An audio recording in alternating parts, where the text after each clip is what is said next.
Stop. Most people think they know this story. They do not. They know the summary. They know the ending. They have seen the images so many times.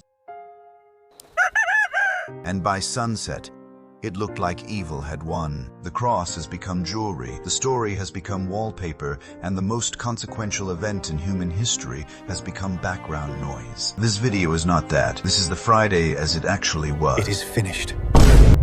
What happened split history in two, and almost no one understands why. The most powerful empire on earth did what empires do, crushed what it could not control. You don't know this story. You know the version that's been cleaned.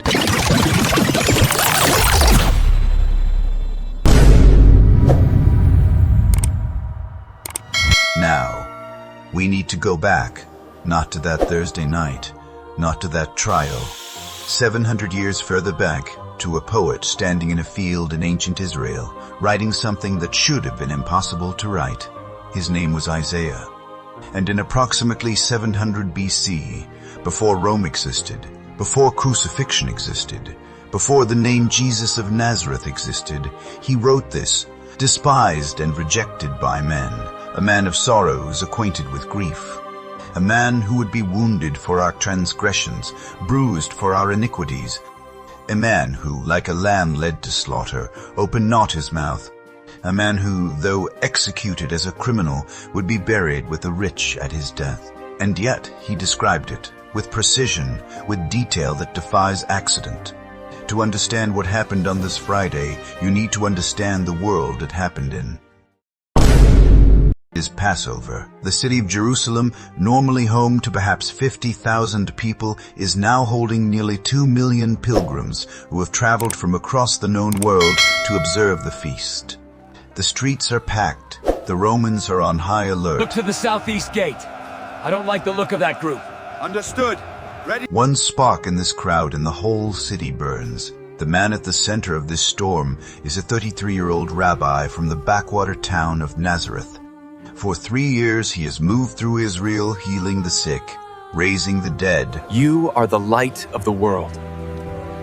A city on a hill cannot be hidden. Look at him.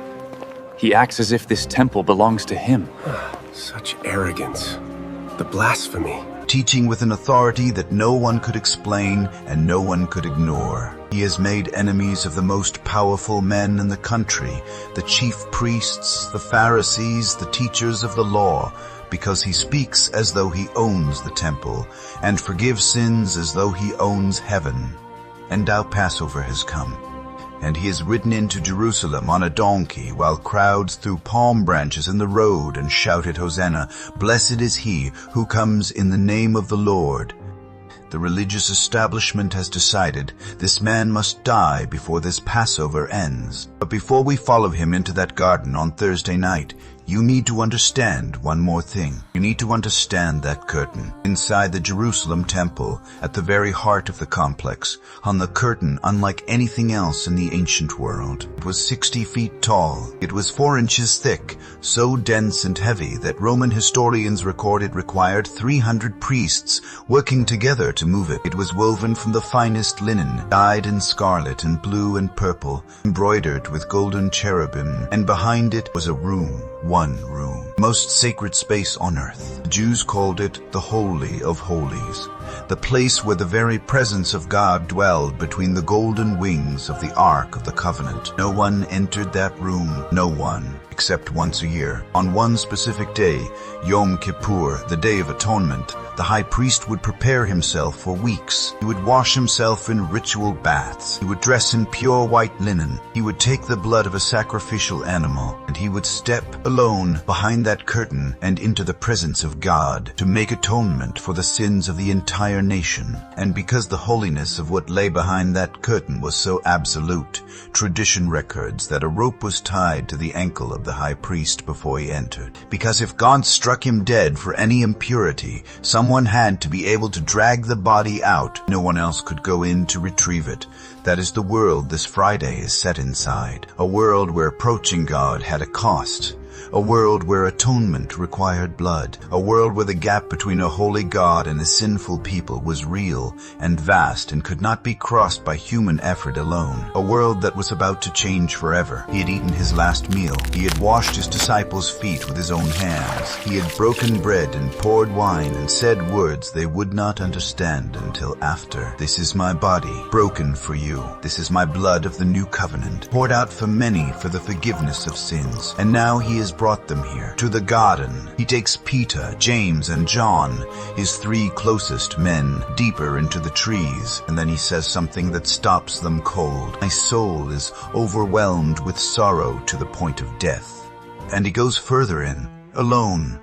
The physician Luke, writing with the precision of a doctor, records that in this moment Jesus' sweat became like great drops of blood falling to the ground. Medical science has a name for this, hematidrosis. It occurs under conditions of extreme psychological anguish, and the capillaries surrounding the sweat glands rupture and bleed into the ducts. It is extraordinarily rare. It requires a level of distress that most human beings will never approach. He was not performing suffering. He was inside it, and from that place, face down, blood sweat on his brow, fully aware of everything that was coming, he prayed, Father, if it is possible, let this cup pass from me. A genuine plea from a genuinely human heart that did not want to die. And then, and this is everything, he lifted his face and said, Nevertheless, not my will, but yours. He came back to find his three closest friends asleep. He woke them. He returned and prayed the same prayer. He came back. They were asleep again. 3 times. The men who would later die for him could not stay awake for him on the worst night of his life. Wake up, Simon. You must pray. My time has come. The betrayer And then is at torchlight hand. through the trees. What? The sound of sandals on stone. The clink of armor. A crowd coming. Temple guards, Roman soldiers, men sent by the chief priests, armed with swords and clubs as though they were hunting a violent criminal. And at the front of that crowd, a familiar face, Judas, one of the 12. 3 years of shared meals, shared roads, shared miracles. Now Judas walks up to the man he has known longer than almost anyone, leans in, and kisses him on the cheek. The signal. That is the signal they agreed on. Jesus looks at him and says quietly, Judas, are you betraying the Son of Man with a kiss? Even now, even here. They thought the stone would hold him. They thought the dark had won. They sealed the door on Friday before the rising sun. A city held its breath that night, 2 million souls in fear, not knowing what the silence meant, not knowing dawn was near. 700 years before, a poet wrote the words, despised, rejected, wounded, his voice across the world, but the stone rolled back. And they all fled, every one of them, into the darkness of the olive grove. He was taken alone. What followed was not a trial. It was a verdict in search of a charge. The Sanhedrin, 70 of the most powerful religious men in Israel, had already decided the outcome. They needed a charge that would hold before Rome. Witness after witness was brought in. Their testimonies contradicted each other. Nothing stuck. And through all of it, Jesus said nothing. He opened not his mouth. Answer me under oath. Tell us the truth, or face the consequences of your blasphemy. I am. You heard the blasphemy with your own ears. What is your verdict? He is guilty! He must die! Meanwhile, in the courtyard below, a servant girl looked at a fisherman warming himself by a fire and said, You were with him too. And Peter, the man who hours earlier had drawn a sword and charged a battalion of soldiers, looked at that girl and said, I don't know the man. 3 times before the rooster crowed. I do not know him, I tell you, I do not know him. Hear that? No, I never knew the man. Never!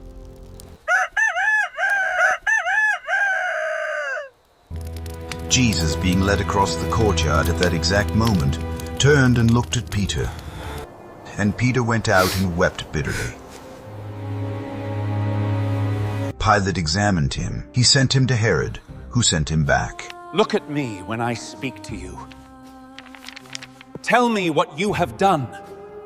He offered the crowd a choice. It was the governor's custom at Passover to release one prisoner, a gesture of goodwill. He put the choice to them. Which one do you want me to release to you, Barabbas or Jesus, who is called the Messiah? Barabbas was a murderer, an insurrectionist, a man with genuine blood on his hands.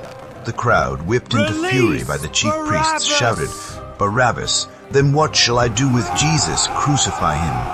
Why? What crime has he committed? And the crowd only shouted louder, "Crucify him!" Pilate called for a basin of water. And in one of the most cowardly gestures in the history of human governance, he washed his hands in front of the crowd and said, I am innocent of the blood of this just person. You see to it. He then had Jesus flogged. Roman flogging was not a whipping.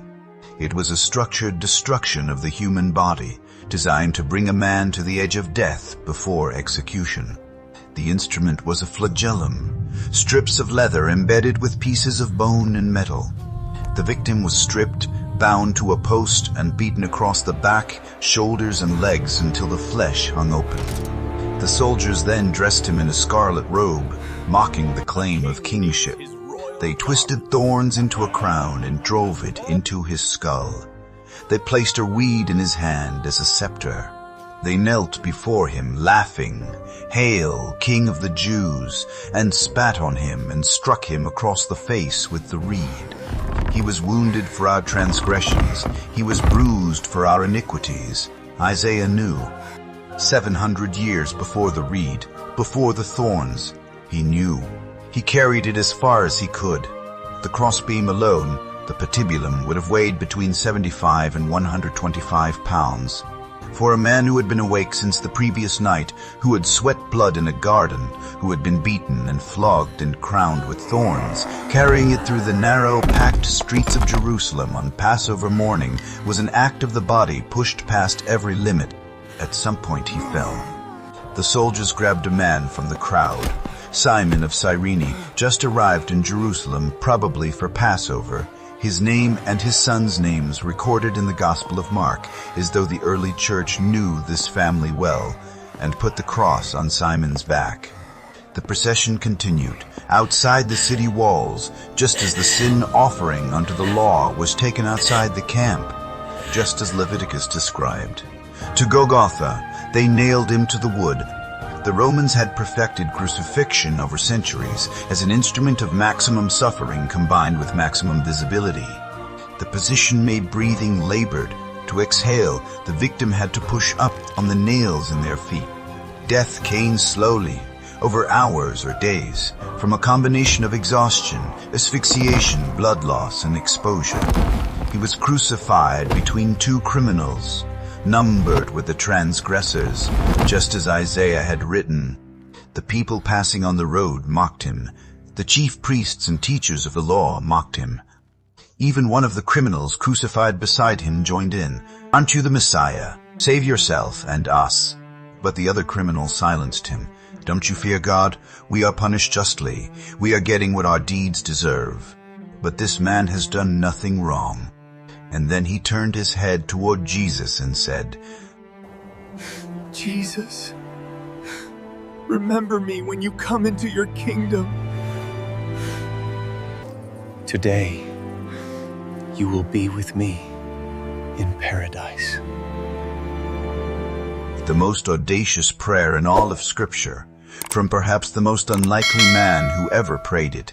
From the cross, Jesus looked down and saw his mother, Mary, who had held him as an infant in Bethlehem, who had fled with him to Egypt in the night, who had watched him grow up in Nazareth. He looked at his mother and said, "Woman, here is your son." Looked at John and said, "Here is your mother." And then, at noon, the sky went dark. For 3 hours, from noon until 3 in the afternoon, darkness covered the land. The Romans had a word for a bad omen. This was not a word they had a context for. And then, at 3 o'clock, Jesus cried out in a voice loud enough to carry across that hill, "Eli, Eli ma sabachthani." My God, why have you forsaken me?" Do not rush past this. This is the Son of God. in the fullest sense of what that means, experiencing for the first and only time in all of eternity, separation from the Father, the full weight of human sin, not committed by him.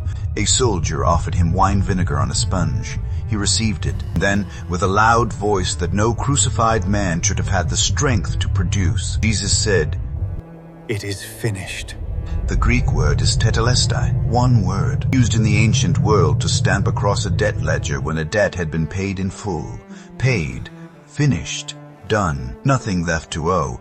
He bowed his head and he gave up his spirit. They thought the stone would hold him. They thought the dark had won. They sealed the door on Friday before the rising sun. The moment he died, inside the temple, something happened that no human hand caused. The curtain tore. Not from the bottom up, as a man pulling it down would tear it. From the top down, 60 feet of 4-inch thick sacred linen torn in two, from a height no human being could reach in a moment. Think about what stood behind that curtain, the Holy of Holies, the one room on earth where God had chosen to make his presence known, the room that one man entered once a year, the high priest on Yom Kippur, with a rope tied to his ankle in case the holiness of what he was approaching killed him. Jesus, in the moment of his death, was simultaneously the lamb whose blood was being shed on Yom Kippur, and the high priest entering through the veil, both in one body, in one moment, the sacrifice and the priest, the blood and the one who carried it. He was buried with the rich at his death, just as Isaiah had written 700 years before Joseph of Arimathea existed.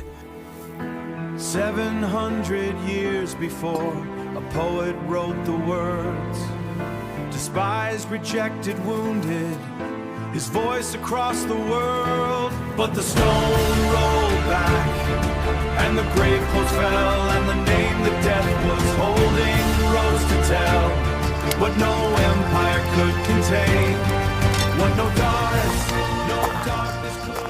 could. The guards were posted. The tomb was sealed. The Passover Sabbath began, and the world went quiet. Saturday, the disciples were hidden behind locked doors. The women who had followed him from Galilee sat in grief that had no bottom. The chief priests congratulated themselves. The Romans moved on to other problems. It appeared to everyone that it was over.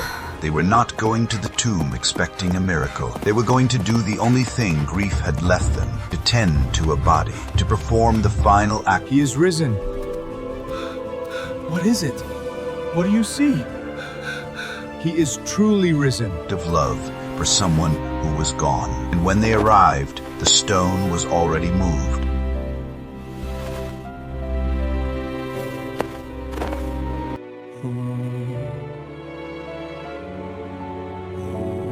He appeared to Peter alone. Simon, do you love me? Yes, Lord. You know that I love you. Scripture gives us no record of what was said in that conversation, only that it happened. Yes, Lord, you know I do. Tend my lambs. Only that the man who had denied him 3 times before a servant girl was sought out personally by the man he had denied. Think about the person in your life who does not deserve to be forgiven, not the person who made a small mistake and apologized, the person who did something real, something that cost you genuinely, a betrayal, an abuse, an abandonment, a theft of something you cannot get back, the person who not only has not apologized, probably never will. You are being asked by this story, by this man from this cross, to say the same words he said while nails held him to wood. Father, forgive them. They don't know what they are doing. The idol our culture bows to in this space is self-protection. We call it healing. We call it boundaries. And sometimes it genuinely is. I understand now. It was never about the choice, but the path itself.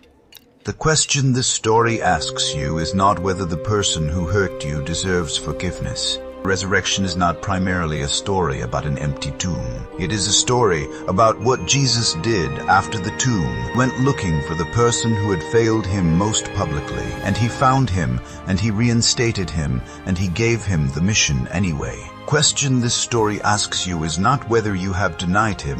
You have. question is whether you believe that the same Jesus who found Peter on a beach and asked him 3 times, once for each denial, "Do you love me?" is looking for you in the same way. Because it was never about the size of your faith.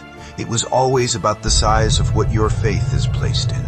And he, the one who said it is finished from a cross and meant it, is large enough. If this video reached something in you today, share it with someone who needs to hear it. One person in your life is carrying something right now that this story speaks directly to. You know who they are. Subscribe to StoryVerse if you want to keep going deeper into these ancient stories, told the way they were always meant to be told, with the weight they were always meant to carry. And if you want to keep exploring, the next video is already waiting for you. We will see you there.